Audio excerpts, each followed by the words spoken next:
Kamusta mga ka-review? Welcome back ulit dito sa channel na to, Unboxing Simulator. Sa video na to mga lods, babaklasin natin itong OPS MRP Cal 45. Ayun. So ito nga pala yung bagong version nila mga lods, na meron ng lock mechanism. Ayan, kapag nakaangat, hindi na siya makaksa. Ayan, hindi siya may kaksa. At pag nakababa, pwede na. So nakita nyo yun mga lods, meron na din siyang gumaganang hammer. Ayan, gumagana siya mga lods. Yun o. Sheesh. Ito nga pala ang kanyang magazine. Ayan. So tanggalin lang natin yung mga screws niya mga lods. Pero unahin muna natin pagtanggal itong kanyang charging handle or itong kanyang slide. So ikutin muna natin to dito. Yun, tanggal na.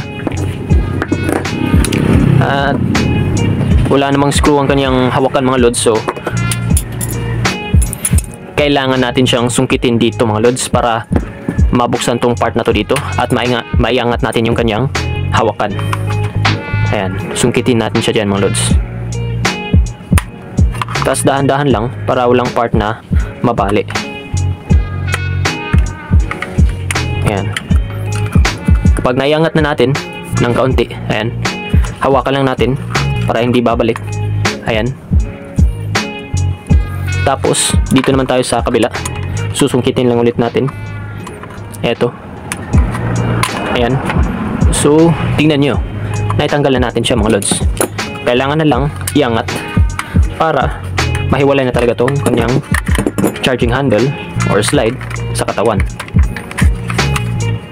Eto, patagilid lang natin siya ng ganyan mga lods. Tapos angat lang natin to dito. Ayan, pwede na siyang buksan. Yun. Ay, may bala pala. Eto.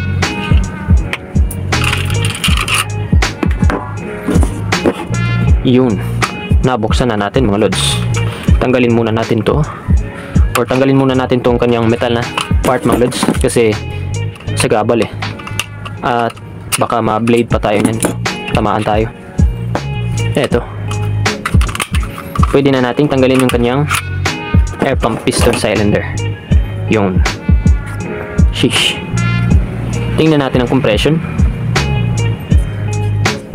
Uy, maganda din ang kanyang compression mga lods. Yun o, bumabalik. Hindi ka agad lumalabas yung hangin. Kaya pala malakas tong ano eh, OPS caliber. Yun. Tapos yung kanyang spring, mahaba din. At lumagpas siya dito sa kanyang barrel chamber. Ayan. Kaya kapag ilalagay natin yung kanyang air pump piston cylinder, may kukompress na siya mga lods. Kaya mas lalakas yung putok ng OPS caliber. Yun. Napansin ko nga pala mga lods, hindi ito kulay puti. Yung parang gawa sa nylon, o yung gawa sa nylon, yung kulay puti na air pump piston. Yung isa kasi na ganito, yung kulay black, gawa sa nylon or puti na kulay ng plastic na ganito. So tignan natin yun mga lods. So ito nga pala yung sa kulay black mga lods. Yan, puti yung kanyang air pump piston cylinder. So sa tingin ko gawa siya sa nylon mga lods. Kasi ayan, pag ginanyan ko, pag pinihit ko mga lods, para siyang nagiging rubberize yung quality niya. Hindi siya natitipak, kundi nagra-rubberize siya. Yan o, bumabalik siya. Kasi kung ordinaryong plastic to mga lods, kapag ganyanin natin, baka nabali na to. Eto, yan o, bumabalik lang. So sa tingin ko gawa to sa nylon mga lods. At maganda din ang kanyang compression o. Habang ito namang kulay black mga lods, sa tingin ko gawa din siya sa nylon, pero kulay lang ang kanyang nag-iba. Kasi you know, parang rubberized din siya oh. Hindi gagad na titipak yung plastic or nababali, bumabalik lang. So same lang pala ang kanilang quality. Para ka nang bumili nito ng yung nasa 1K na pellet gun mga lods na pistol. Nylon kasi yung mga air pump nun. Tapos ito, nylon na din, pero makakamura ka. Sheesh.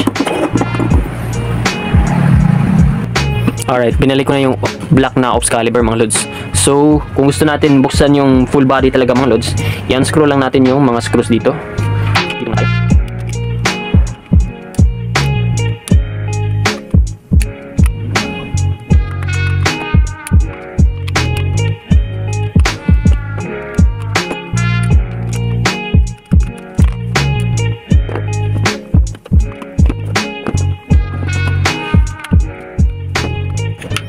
So, natanggal ko na yung mga screws mga lods, pero napakatigas pa rin yung buksan. Kailangan natin sungkitin yung mga giliran niya mga lods. You know, dapat dahan-dahan lang para walang mayupi na part. Ayan. Tapos dito naman.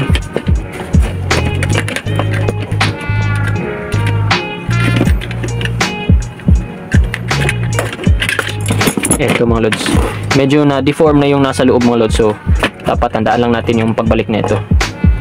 Yan, natanggal na. Ito, napakatigas, you know.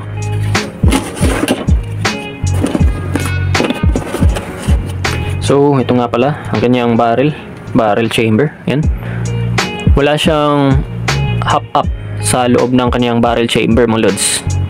Yan, pero pwede din naman natin yan gawan. Soon mga lods, gagawa ako ng tutorial kung paano tayo makakabuo ng hop up sa loob ng barrel. Napakasimple lang mga lods.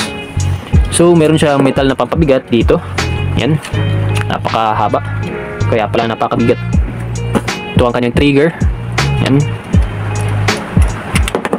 At wag lang natin itong walain yung kanyang spring nitong kanyang mag-release button. Ito nga palang trigger mechanism niya mga lods. Napakasimple lang. Dapat yung dalawang rod doon papasok sa dalawang butas na to dito. Dito at dito. Ayan.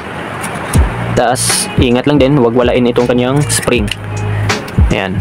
Pwede natin to lagyan ng epoxy dito mga lods. At doon din sa kabila. Para hindi ito basta-bastang mabali itong trigger hook niya. Kasi maganda na itong kanyang air pump piston eh. Tapos ito na lang yung dapat natin pagtibayin. Yan ay kung lalagyan natin to ng spacer sa loob para mas maging compress pa yung kanyang spring. Tulad ng mga ginawa ko sa mga ibang Springer airsoft ko mga lods, or yung Glock 18 ko na Q1. So ito nga pala yung kanyang kanyang hammer. Ganyan. Kumakagat pala yan dito mga lods. So, part na to dito. Ayan. Kaya kapag i-pull natin to, ayan, sasalpak tong kanyang hammer. Ayan. So kapag naitanggal to mga lods, ayan, ganito lang pagpabalik. Lagay muna natin to sa kanyang spring. Ito. Pwede din natin i-super glue tong spring dito mga lods para hindi na siya tatalbog or mawawala. Ayan. Lagay muna natin dyan. Tapos ito naman, dapat nakaganito. Ayan. Tapos sunod naman, etong kanyang trigger. Ayan. Tapos pwede na natin ilagay ang kanyang barrel ng pagganito. Ayan. So buksan muna natin ang kanyang barrel mga lods. So walang screw ang kanyang barrel. Pag ganito lang pagbukas. Sungkitin lang natin sa giliran mga lods. Ayan, bukas na kagad. Ganito nga pala kahaba yung kanyang inner barrel. You know? I think nasa 3.5 inch ang haba ng kanyang inner barrel mga lods. So maganda na din yan. Good ang kanyang accuracy nito. Ganito lang din pagbalik. Ayan. Tapos ibalik na natin siya sa dati mga lods.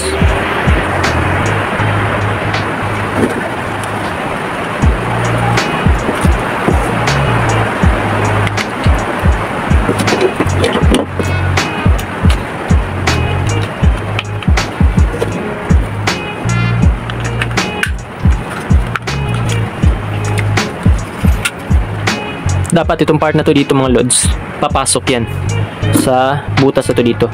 Ayan. So hindi siya nakapasok, pihit lang natin. Ayan. pasok na. So, lagyan na natin siya ng screws.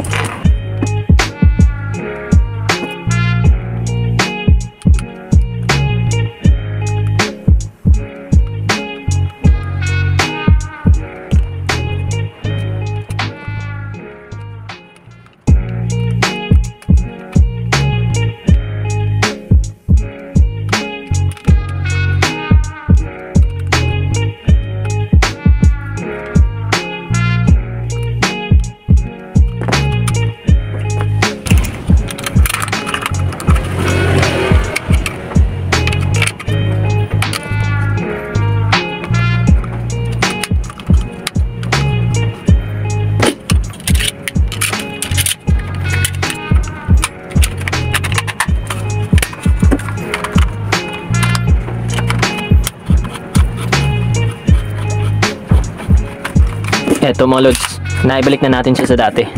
Napakasimple lang. Pero dapat dahan-dahan lang mga lods para walang part na matipak or mawala. So kung nagustuhan niyo itong video na to mga lods, please give it a like. At kung bago pa lang dito sa channel na to, please subscribe at i-click niyo yung notification bell para mabisuhan ka susunod ko pang mag-videos dito sa Unboxing Simulator.